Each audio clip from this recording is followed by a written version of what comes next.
Alam mo, hanggang ngayon, korupsyon pa rin ang problema.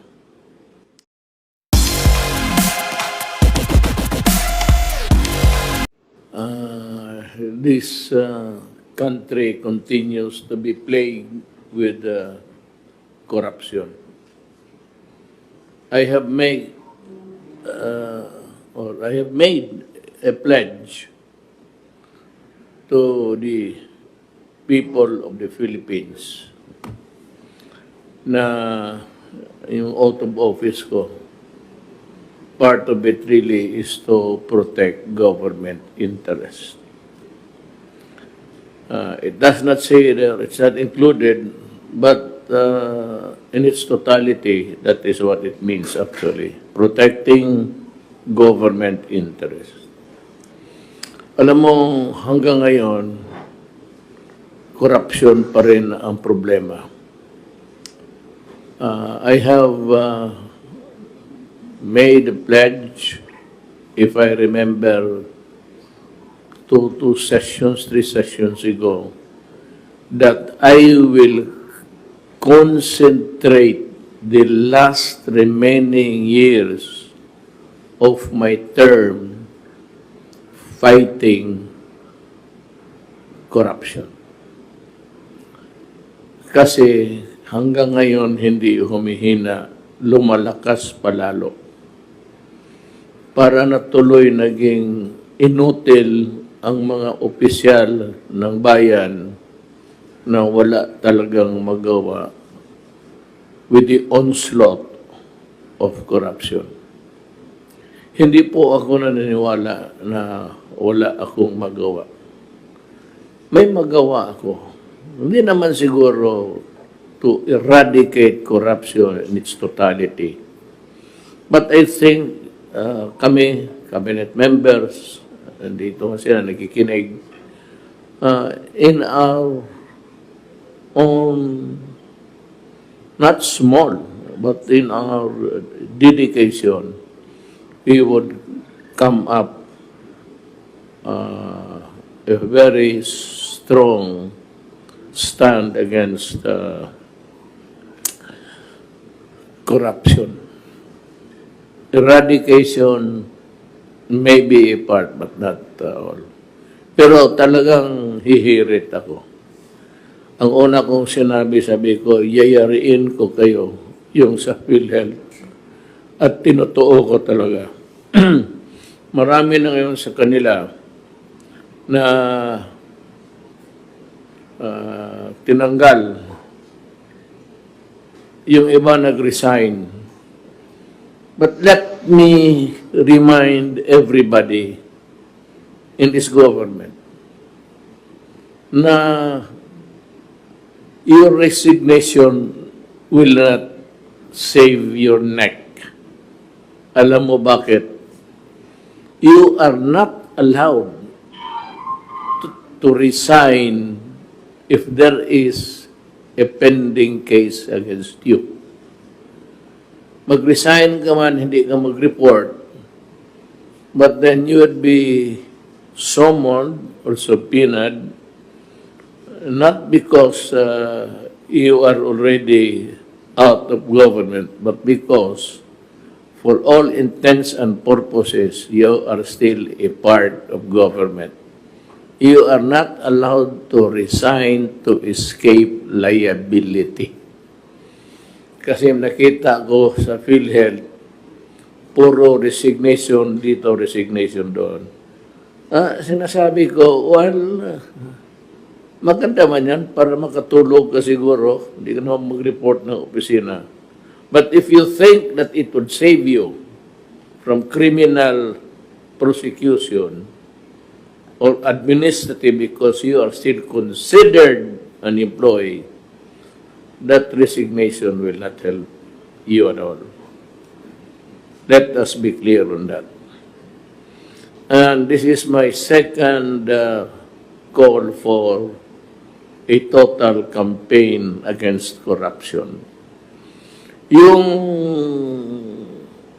task force na nabuo ko puro man abogado yon, puro engineer, puro doktor. This time, we will look into every department. But upon my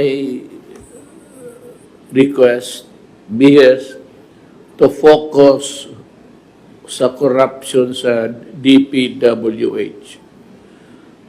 Let me state here and now that I have nothing against Secretary Villar.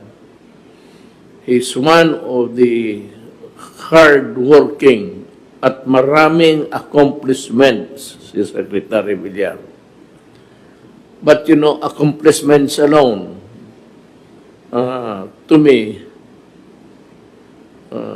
should not suffice. Laparo na sa akin. Hindi na ako Secretary Villar because it's not his job to be running after crooks. But it behooves upon me to see to it na itong corruption mahinto. Kundi,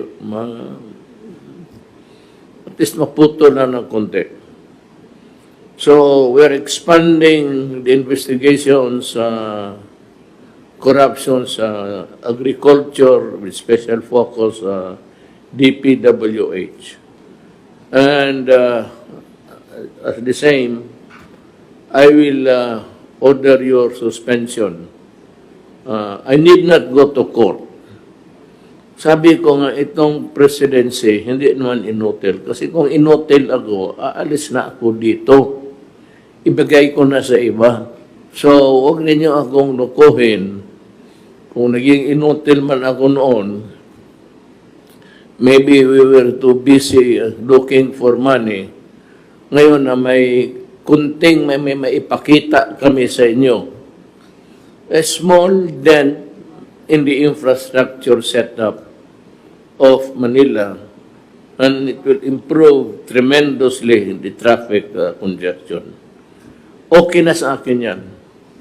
And I will allow the secretaries to continue with their of the projects. They will still have my full support. But ang focus ko nga, the office of the President itself will be against corruption. So, in the coming days, expect to suspension, kasi kung in-suspend kita, may duda ako. Hindi ako mag-suspend ng tao na walang kasalanan. It will be expanded with the relentless energy. If need be, kukuha ako ng marami pang abogado. Total, ilang buwan na lang yan. Buwan na lang yan.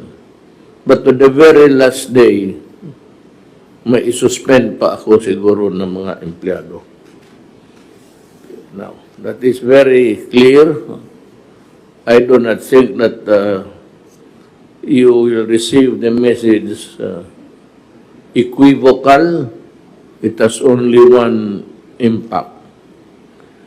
I have here so many things to read. Ganito yan eh. Yung mata ko, hindi na masyado maganda.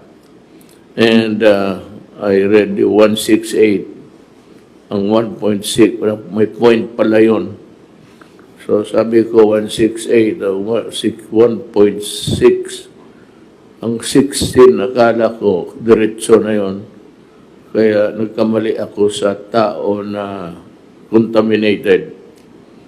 You know, minsan, pag maliit na tao, mga ganito, hindi ko na mabasa sa ganung distansya. Ganon. Pero kung pag-glance lang ako, kunwari, para sabihin marunong, nakakamali. But, you know, every dog is entitled to one bite.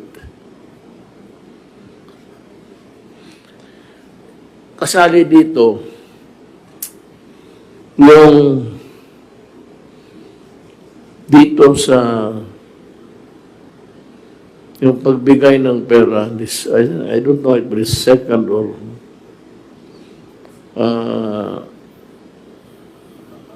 as I have said before, the money for assistance and help na maibigay sa tao should be formulated and implemented by the task force. So I'd like to ask Secretary Galvez, ito ba rin you take care of the money? Kindly remove your, kasi hindi, per arrangement with SOF, sir, siya po, sir, ang magano, sir, sa procurement at saka yung PSDBM po, sir. Actually, sir, I have a briefer here on the vaccine procurement that have been given to me by PSDBM, sir. I will submit it to you, sir. It has been my desire. Kasi busy Secretary Doge. I know that your hands are full until now. Kaya yung implementation sa pera binigay ko doon sa task force. It still is. That is still my decision na ibigay sa kanila. May tanong lang kasi ako, I don't know if it's your, baka hindi. Ito bang pagbigay ng pera, yan ang ayaw ko sa lahat, yung delay. Kaya ng assistance. Yung assistance, kailangan pagkain, nandiyan ka agad. May iba kasi sa probinsya, pag-uin pa ng proposal. Tapos they will review the proposal and it would take days. I don't know if it's a local government who's doing it, or the money pass on to the local government to do the distribution or implementation. But hindi ko talaga malaman kung saan. I do not know where the fault lies, because it's really something which is obnoxious. Kayong lahat taga-gobyerno, to those who are implementing the assistance, whether the Department of Health, Department of DILG, Department of local government, barangay, huwag ninyo paggawain pa ng proposal, kasi yung proposal, they will review it and then decide. Yung proposal, kailangan maibigay ka agad, hindi na yung proposal, kung hindi yung pera. So, what I would like to happen is this: simplify the giving of the money by asking for a proposal. Then that proposal should not be studied by days or by months. You just review it. It says that it's for food. God damn it, you give it because it's for food, kakainin yan. And all assistance connected with the health of a person o ibigay ninyo. Do away with delay. Local governments, mga permit na ganun. Hindi ako nagyayabang. If I did it in Davao City for 3 days, make it 2 days this time. Pag hindi, at nag-report ng isang tao sa akin, yung report niya, diretso na yun sa respectfully forwarded to the Ombudsman for immediate action. Hindi na ako sa akin may investigasyon pa tapos administrative criminal. Doon ka sa ombudsman. Because the ombudsman can suspend you anytime with strong reasons or with weak reasons. That has to be seen, but he has that power. So, gano'n ang pagka kayong mga complaint, oras na dumating sa akin yan, diretso na yan sa ombudsman. Bahala na kayo doon sa buhay ninyo. Because the ombudsman can order you dismissed, order you face charges, criminal, or wala. Sabihin ko sa inyo, nag-iba ang panahon. Nag-iba rin ang utak ko. You might like the way I present my thoughts to you. Pero gano'n na nga, medyo nagsawa na ako kasi ang mga tao nagsawa na rin. Kayong mga ano dyan, wala kayong, you pretend to be legal, masquerading as fighting corruption. Sige, kayo maghanap kayo sa akin. Find me a person or a paper which says that I received 1 peso and I will resign. I purposely umiwas ako kay gusto kong bumira. Kasi kung nagloko ako, hindi ako, papigilan ako kasi may but of the matter is that you are also corrupt. So iniwasan ko yan. Ayaw ko makipag-usap ng negosyante. Wala kayong makuha sa akin. Wala akong papel na pinirmahan na transaction sa gobyerno. Lahat ng kontrata begins with Galvez and ends with Galvez. Yung mga ano sa pisina niya. And yung mga health, mga transaction, it begins and ends with Secretary Doke. But mind you, Secretary Doke was not a part of PhilHealth. Was matter of fact, he was not even reporting. That's why yung Congress yung sabi niya, suspend si House Doke. I said, for what? Kasi nauna kami sa amin galing yan eh. So binasa ko, what ground would I base my decision? Would I just obey the cry of 1 million as against my assessment na si Doke walang nanakaw kung pera ang pag-usapan? Maybe some other things. He might be some other things, but corruption, pera wala. Kaya wala kayong makuha sa akin. Lahat na puro milyonaryo yan. Sekretary na yari ng Marco Polo yan. Labaw. Do not invent a sin against me because I have painstakingly avoided being a corrupt. Tagal ho akong fiscal, tagal akong mayor, 23 years sa Davao. Wala akong sindikato na isaman. Because that is what my father said to me. My father was governor of Davao noon. Told me what? If you want to go to politics and if you want to remain there for a time, stay clean. Stay clean.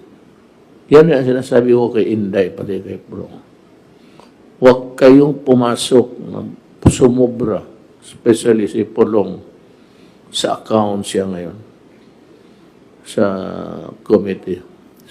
Be sure to account for every money.